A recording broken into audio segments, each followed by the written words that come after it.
Hello guys, welcome back to my YouTube channel Education Hub and myself Anshul Dhiman. So guys, आज की मेरी इस video में मैं हमारे जो क्लास 8th के स्टूडेंट्स हैं छत्तीसगढ़ के, अब आपके जो हैं त्रैमासिक परीक्षा जो आपके हैं स्टार्ट होने वाली है 26 सितंबर से। सो इससे पहले मैं हमारे जो स्टूडेंट्स हैं आप सभी को आपके जो मंथली असाइनमेंट्स हैं वो विद सॉल्यूशन आपको प्रोवाइड करा चुकी हूँ, जो कि आपके लिए काफ़ी हेल्पफुल भी रहे हैं। और अब मेरे व्यूवर्स के जो हैं कमेंट्स आ रहे हैं कि मैम आप जो है त्रैमासिक परीक्षा जो अभी होने वाली है उसका भी सैम्पल पेपर एक लेकर आइए। तो आप ही की इस नीड को देखते हुए आपकी हेल्प के लिए ये मैं एक आपके लिए सैम्पल पेपर, जिसको आप बोल सकते हैं, आपको इससे पता लगेगा कि किस तरीके का पैटर्न आपके पेपर में आने वाला है और इसकी हेल्प से आप अच्छे से अपने आप को अपने एग्ज़ाम्स के लिए अच्छी प्रिपरेशन कर सकते हैं। सो वीडियो को बिना स्किप किए एंड तक ध्यान से देखिएगा, जिससे कि आप अपने एग्ज़ाम में अच्छे से स्कोर कर पाएँ। आप ये जानते ही हैं कि आपका 50 मार्क्स का एग्ज़ाम होने वाला है और 2 आवर्स का आपके पास टाइम होगा। तो देखिए, सबसे पहले आपके पास जो क्वेश्चन आएगा वो कुछ इस तरीके से आता है, जो MCQs बोल सकते हैं, सही विकल्प चुनकर लिखो। सबसे पहला क्वेश्चन है, वह उपकरण जिससे विद्युत अपघटन की क्रिया होती है। तो 4 ऑप्शंस आपको दिए गए हैं, विद्युत सेल, वोल्ट मीटर, अमीटर और चुंबकीय सुई।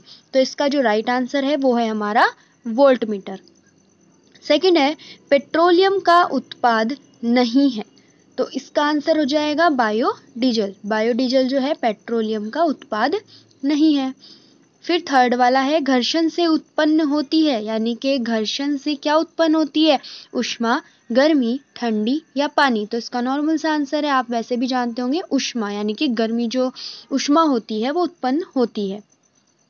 फोर्थ वाला, आलू में अधिक मात्रा में पाई जाती है, क्या पाया जाता है आलू में, कार्बोहाइड्रेट। फिफ्थ वाला है हमारा, प्रोटोजोआ से होने वाला संक्रामक रोग है। प्रोटोजोआ से कौन से वाला संक्रामक रोग हो सकता है, तो इसमें सभी दिए गए हैं ऑप्शन, पेचिस, डायरिया, मलेरिया। तो ये तीनों है, तो इसका आप आंसर लगा देंगे लास्ट वन, उपयुक्त सभी। फिर हमारे आ जाते हैं, रिक्त स्थानों की पूर्ति कीजिए। तो इसमें जो है, देखिए मैं आंसर्स भी आपके लिए लेकर आई हूँ ये वाले। किशोरावस्था में लंबाई में डैश होती है, लंबाई में क्या होती है, वृद्धि होती है, यानी कि हाइट इंक्रीज होती है। डैश किशोर के लिए उचित है, क्या उचित है, संतुलित आहार। निर्जलीकरण रोकने के लिए रोगी को डैश का घोल बार बार पिलाना चाहिए, यानी कि अगर डिहाइड्रेशन हो जाता है तो ORS का घोल जो है, या फिर आप चीनी का घोल बोल सकते हैं, पिलाना चाहिए। फिर है, डैश हमारे पाचन तंत्र को साफ रखते हैं। तो जो फल और सब्जियां होती है वो हमारे पाचन तंत्र को साफ रखती हैं। लास्ट वाला है, घड़ियों, कैलकुलेटर, रेडियो एवं कृत्रिम उपग्रहों में डैश सेल का उपयोग होता है। तो इसमें वोल्टीय सेल का उपयोग होता है।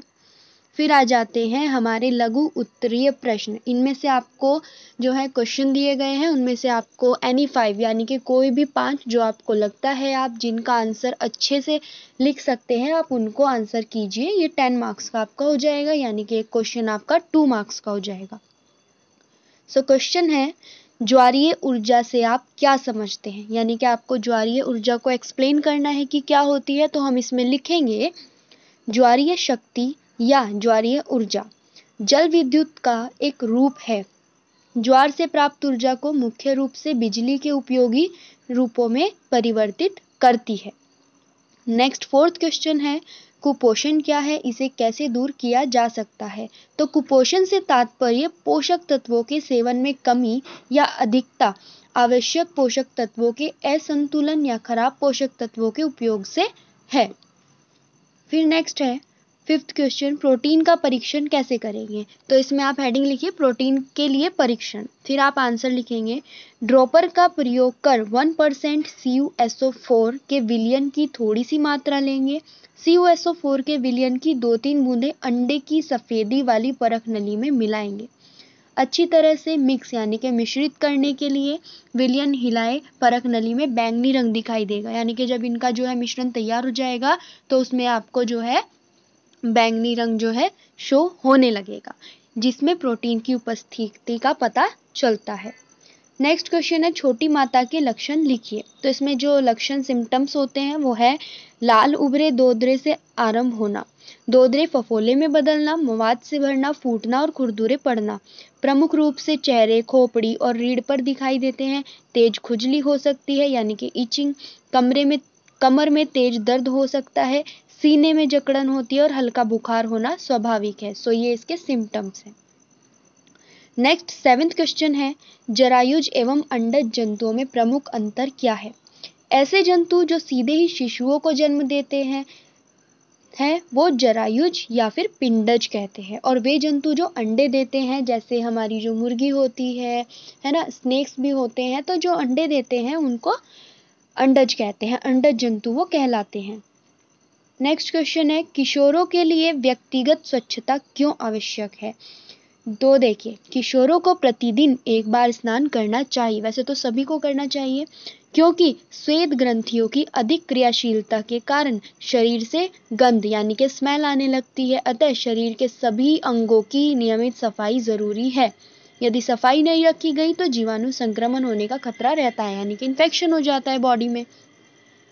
ठीक है गाइज, सो ये होगी अति लघु वाले क्वेश्चंस। अब आते हैं हमारे दीर्घ उत्तरीय प्रश्न। तो देखिए इसमें भी जो है आपको ये क्वेश्चंस दिए गए हैं 1 2 3 4 5 6 7 क्वेश्चंस आपको दिए गए हैं, लेकिन आपको इसमें से कोई 5 ही क्वेश्चंस के आंसर देने हैं। तो इस ध्यान से पढ़ेंगे सभी क्वेश्चंस को, फिर आपको जो बेटर लगेगा कि हाँ हम इनका आंसर जो है लिख सकते हैं, है ना, या फिर कुछ में आपको ऐसा भी लगेगा, कंफ्यूजन होगा कि हाँ ये तो मुझे नहीं आता, और दूसरा भी आपको थोड़ा थोड़ा कंफ्यूजन लगेगा।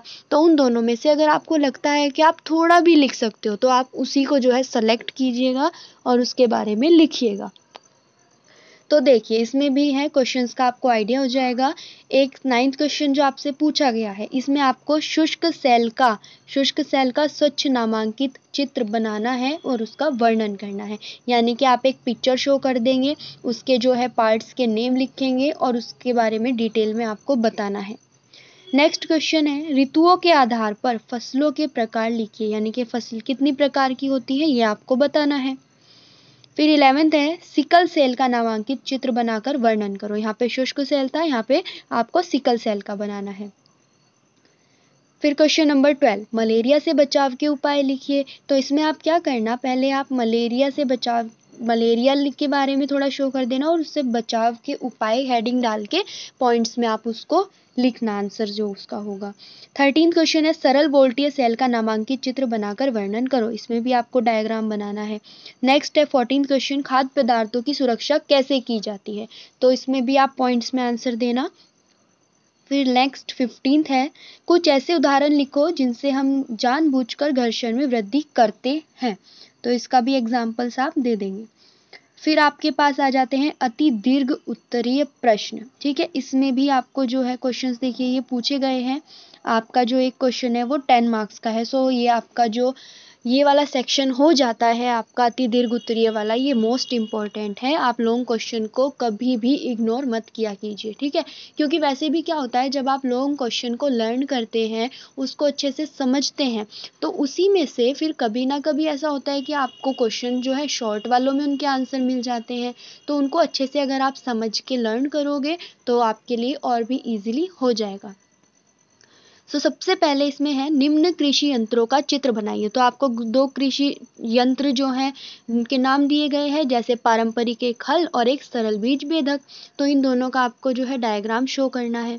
फिर है हमारे पास 17th क्वेश्चन बायोगैस कंथक है, इसके उत्पादन की प्रक्रिया को विस्तार से समझाएं। पहले तो आप हेडिंग डालेंगे बायोगैस क्या है, तो इसको आप बताएंगे कि बायोगैस हेडिंग डाल के आप लिखेंगे। फिर उस पर हेडिंग डालना इसके उत्पादन की प्रक्रिया ब्लैक पेन से, और फिर आप उसके बारे में अच्छे से एक्सप्लेन करना with good hand writing. Okay, next question है 18th, जल विद्युत कैसे उत्पन्न की जाती है, चित्र सहित विस्तार से समझाइए। सो अगर मैं आपको सजेस्ट करूं तो इसमें आप क्या कीजिएगा, देखो आप पहले ऐसे भी कर सकते हो, वैसे तो आप पहले डायग्राम शो करेंगे फिर अपनी थ्योरी एक्सप्लेन करेंगे, या फिर आप पहले जो है अपनी थ्योरी एक्सप्लेन करेंगे फिर डायग्राम करेंगे। बट अगर मैं जिस तरीके से करती थी इसमें क्या होगा, अगर आप इसमें बेटर होगा साइड में अपना डायग्राम शो कीजिए, पहले आप अपना डायग्राम बना लीजिए, ठीक है। क्योंकि कभी कभी ऐसा हो जाता है डायग्राम की हेल्प से ही हम अपनी थ्योरी को जो है अच्छे से ईजिली लिख पाते हैं, हमें थोड़ा आइडिया हो जाता है। तो आप फिर जो है अपने साइड में स्पेस जो छूटेगा उसमें अपनी ऐसे थ्योरी जो है लिखना स्टार्ट कीजिए। आपने अपनी बुक्स में नोट्स में भी देखा होगा वो इसी तरीके से होता है, ठीक है। क्वेश्चन नंबर 19, सही या गलत पहचान कर गलत कथन को सही करके लिखो।